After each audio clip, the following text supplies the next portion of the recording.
Hi, my name is Donald Archer, and for the last 20 years, I've worked in the timeshare industry, and I've been a vacation club owner myself for almost as long. Based on countless feedback from thousands of my clients, as well as my own ownership experience, I can attest that timeshare ownership can be incredibly beneficial.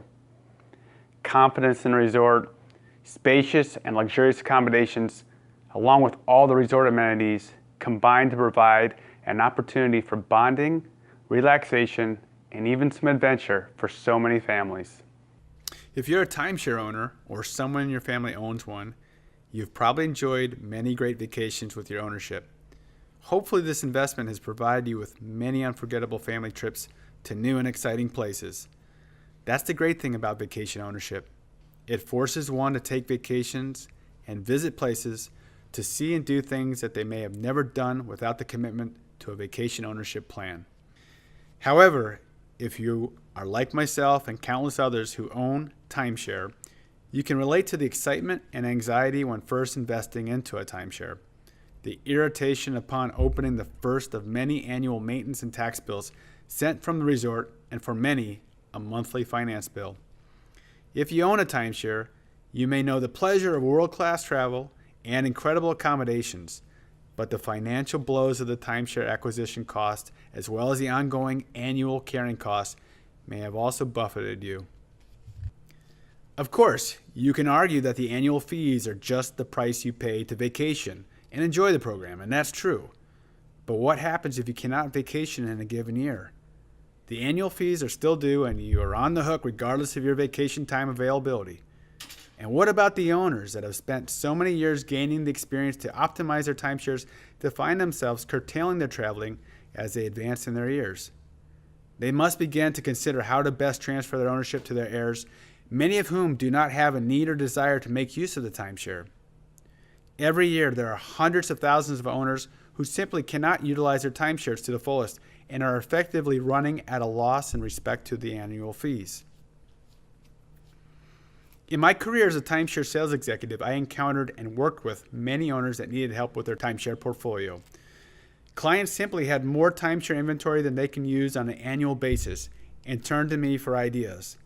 Many owners had built up impressive and large portfolios only to find their plans for retirement and travel severely impacted by a market crash, unexpected illness, or even death in the family. I would recommend to these clients that they rent their excess timeshare weeks in order to cover or defray the cost of the annual fees. However, at that point, my knowledge of timeshare rental was very limited, and as time went on, more and more clients began seeking assistance and options to help them deal with their timeshare inventory surfeit. As timeshare rentals became an increasingly hot topic, I began to investigate and learn more about managing and marketing timeshare weeks for rent and incorporating that information into my presentations. I became the timeshare rental expert for my clients and shared my knowledge with my colleagues. What began as an advisory role quickly transitioned into a more hands-on rental portfolio management, and I began developing the tools and skill sets that I will share with you in this video tutorial. The following components of this video tutorial were gained from years of trial and error, investigation, and hands-on experience working with hundreds of clients' rental inventory and successfully transacting close to 1,500 timeshare rentals over the last 6 years. It is in that time, working full-time in this endeavor, that I have successfully developed and refined my timeshare rental process. I fully believe that this video tutorial will not only shed light on how to rent your weeks, but provide the tools you need to not only cover your maintenance fees, but to profit from your timeshare investment. I fully believe that this video tutorial will not only shed light on how to rent your weeks, but provide the tools you need to not only cover your maintenance fees, but to profit from your timeshare investment. I use a simple format to explain the key concepts and to create a base of understanding from which to build and add additional concepts in order to complete the picture and flow of processes. Without further ado, the 3 simple part formula guaranteed to give you the very best chance to successfully and profitably rent your timeshare week. VRE, Vacation Rental Equation. Family-friendly booking plus FMV, fair market value, plus optimized marketing equals money for your week.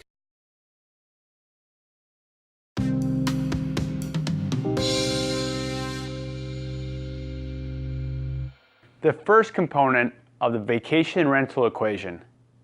You make your money when you book your week, not necessarily when you rent it. A family-friendly booking. So in this first component, we'll explore the importance of selecting the dates with your ownership that give you the best chance at successfully marketing and renting your timeshare week. You can use the best marketing practices to price your week in a strategic and effective manner, but if you fail to secure dates highly demanded in the marketplace, chances are that your marketed rental week will wither on the vine, resulting in either a lower rental rate or nothing at all. Obviously, the resort program guidelines dictate to a great extent what weeks are made available to the owner, and the programs may allocate less than optimal timeframes for rentals than others depending on the season or week the owner purchased. But that being said, the owner still must do everything in their power to put the week in the very best position to rent. So one of the most common questions I receive from my clients is, well, what date should I reserve? And when I'm discussing booking strategy with our clients, I try to endeavor to keep it as simple as possible. I just simply ask them, hey, when are the kids out of school? Those are the dates the clients must endeavor to reserve. Some examples of these kind of family-friendly dates would be, say, Park City Resort in Utah for March dates. When the kids are out of school, it's spring break. There's a number of spring breaks depending on the school system, but generally they run from late February to late March, early April. Hilton Head, South Carolina, again a break, a summer break, June through August. A Caribbean resort like St. Thomas in the U.S. Virgin Islands for, say, New Year's, Christmas. Newport Coast in California, like Hilton Head, again through the summer months of June through August. And Marco Island, Florida would be another example of a place people would want to go to. February and March are ideal because, once again, those align with the spring break and the kids are out of school. So I have a lot of kind of misconceptions, a lot of biases that I run into with clients that will, swear to me, hey, yeah, you say March is great, but I found that I do great booking January for Arizona. And that might be true. People might do real well. Anybody can book any week of the year, but I've been doing this for a long, long time, and I can tell you that if somebody gave me a choice between March and January to rent, I would certainly pick March because it's just more demand overall. Some people will say, hey, Don, help me book my weekend Myrtle Beach in September, October. The weather's great, less crowded, kids are back in school, so you get the resort to yourself. Well, that kind of, that's exactly what we're looking to try to avoid is when the kids are or back in school, because once again, we're looking for the outliers in those situations and not focusing on the families. So as you can clearly see, we direct our clients to book dates that coincide with school breaks, and by our estimation, there are about 20 weeks of the year that fall into this category. Within these 20 weeks, there are a subset of weeks, such as the month of July, in which dates are preferable to either early or late summer bookings when school may be in session for certain school districts. So early June is not as great as mid-July because kids still might be studying and getting ready for graduation or finals, where on the other hand, if they're trying to go in the end of August, they might be hitting school being back in session, or kids sports programs like my daughter's tennis program starts in the second week of August. Now at this point of the discussion, you may be questioning my hypothesis regarding renting family-friendly dates. Surely, I've mentioned this before, you've successfully rented off-peak times or know people have done so, right? I'm not saying that it's impossible to rent out of the school break, but let's just conduct a thought experiment. First, let's begin with the assumptions that the great majority of timeshare inventory accommodation size are two-bedroom villas, right? That's what they kind of sold you on. A large, luxurious accommodation is one of the most basic motivating factors for timeshare ownership. Compare a typical size hotel room with a spacious accommodations complete with multiple bathrooms, full kitchen, living and dining areas, and you can understand the obvious appeal of condo ownership. You're home away from home. Of course, large villas and condos appeal to which group of travelers? If you guessed families, you're 100% correct. Couples and business people will seek out smaller accommodation, hotel rooms, and suites Families need a kitchen to defray the resort food costs, extra bedrooms for privacy, and a formal living and dining room area to share meals and time together. So if the villa size appeals to families, when do families travel? Bingo! When the kids are on school break. So the first and most important component of the vacation rental equation, definitely a family-friendly booking. One final note, we're not saying that you cannot and should not rent studios, 1-bedrooms and 3-bedroom villas. Studio 1-bedroom villas being too small for families, and 3-bedroom either too large or expensive for most typical size families. Yes, you can, especially if they're good weeks, school break. Our main point is to try to have you do everything in your power to increase your odds for success for rentals and go with and not against the flow of demand.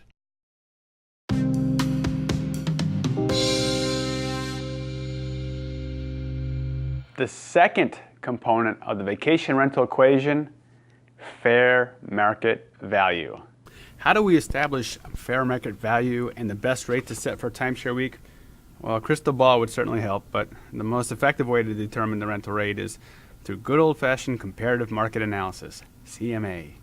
In layman's terms, research what similar weeks are priced for and priced accordingly.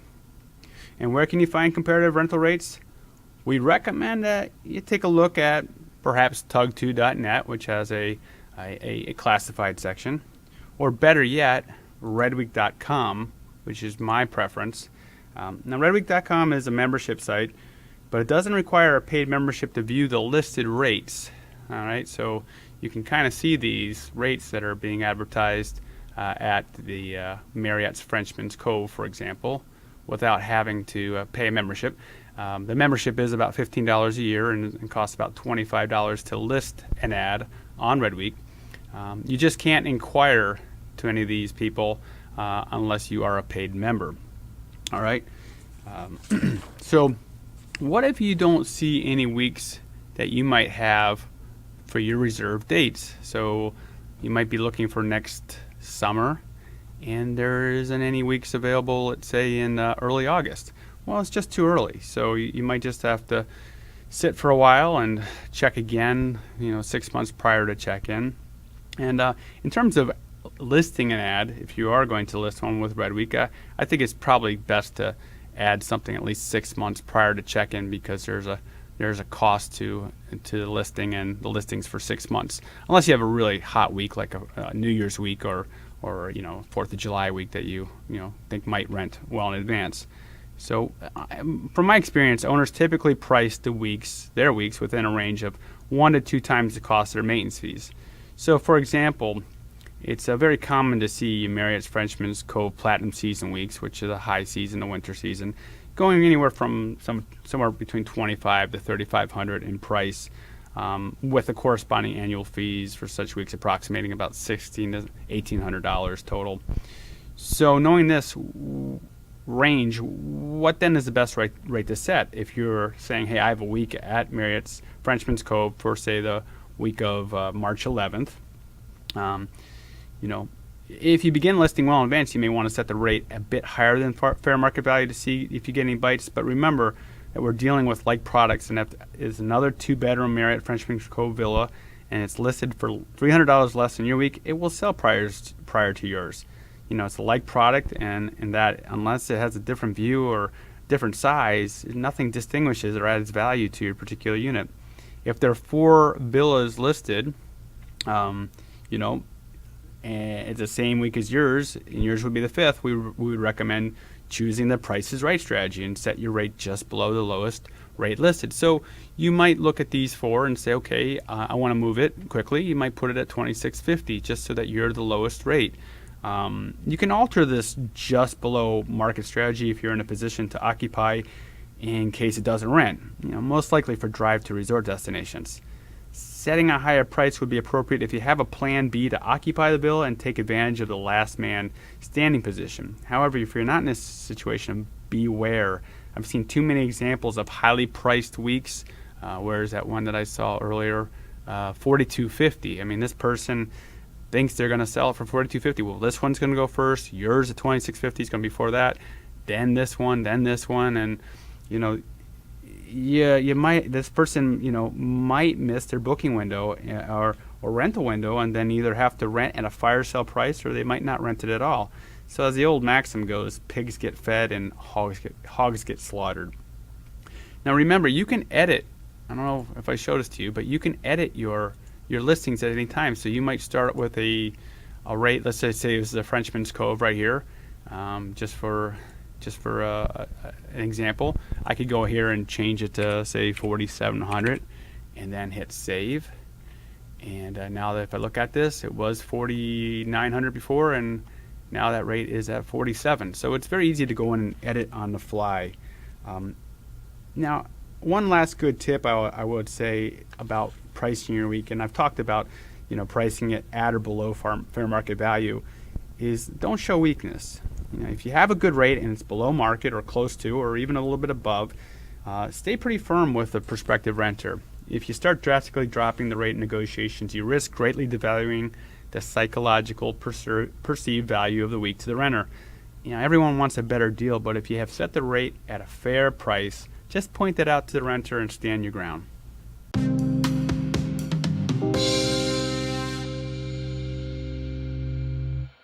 The third and final component of the vacation rental equation: optimized marketing. You can have the best week in the system for rent, and if no one knows about it, marketing 101. Doesn't matter how good your product or service is if no one knows about it.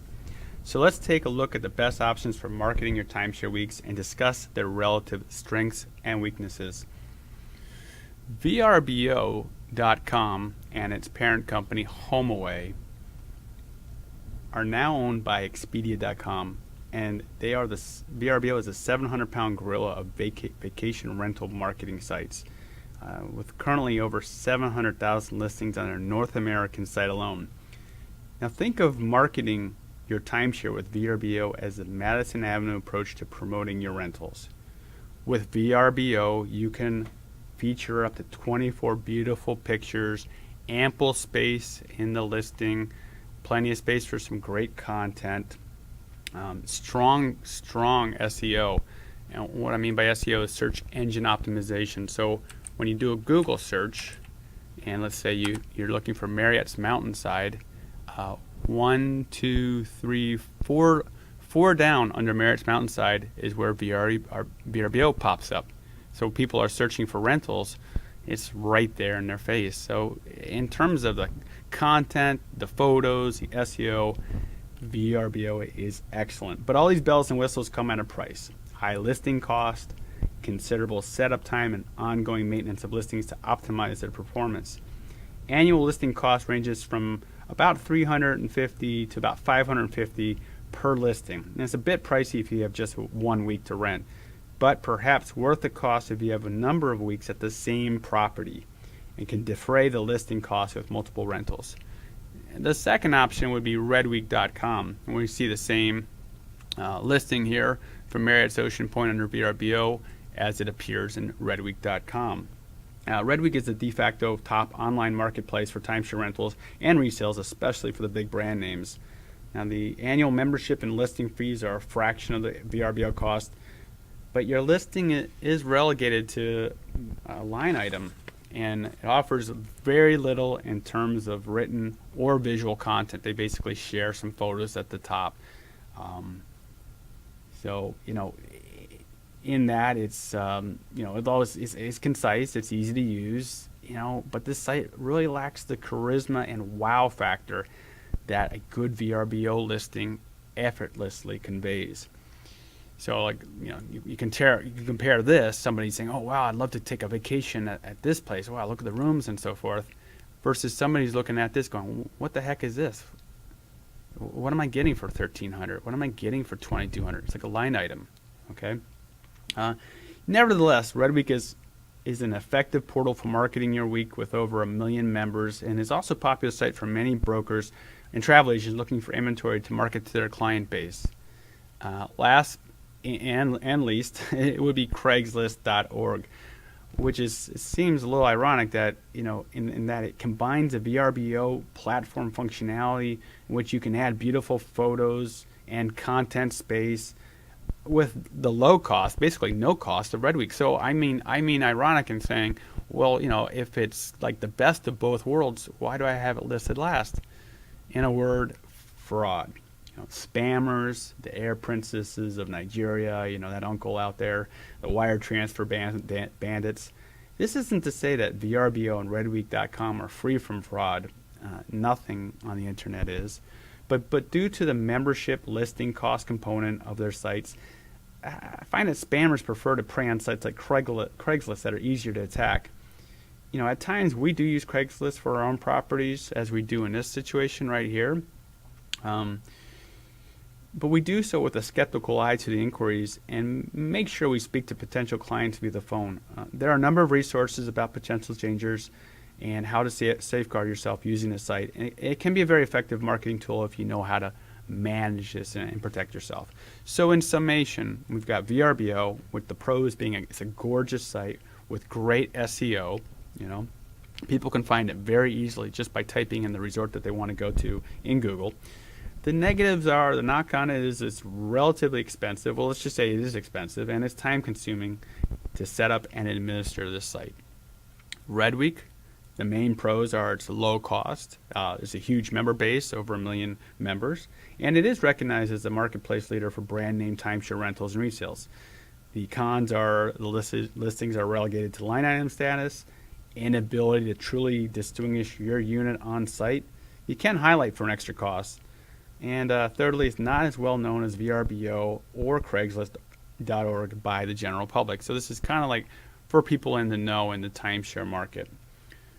Lastly, we'll look at Craigslist. The pros are there are no costs. You can add great pictures and content, and you can encrypt for anonymity. The negative, as I mentioned, is it can possibly attract spammers and fraudsters, and there are inquiries that will come in that will be of the low-ball variety. So you will I don't want to say bottom feeders, but there's a lot less quality in terms of inquiries than you'll find in Redweek that you'll find in VRBO, and that's a good place to end. The class of inquiries you'll get at VRBO will be the highest. In other words, you'll have the people that won't blink an eye at the price. You'll have Redweek, which will say, hey, let's negotiate. You might get that quite a bit. And then on Craigslist, if you do get a legitimate inquiry, you can bet your bottom dollar that they're going to be saying, hey, would you do it for half the price that you have listed for? I hope you found this video tutorial to be useful, informative, and most importantly, actionable. Please visit our website, travelscott.com, for our current and upcoming blog posts on everything timeshare. Additionally, if you have any questions about the tutorial or anything timeshare related, hit us up on our contact page at travelscott.com. Thanks again for watching.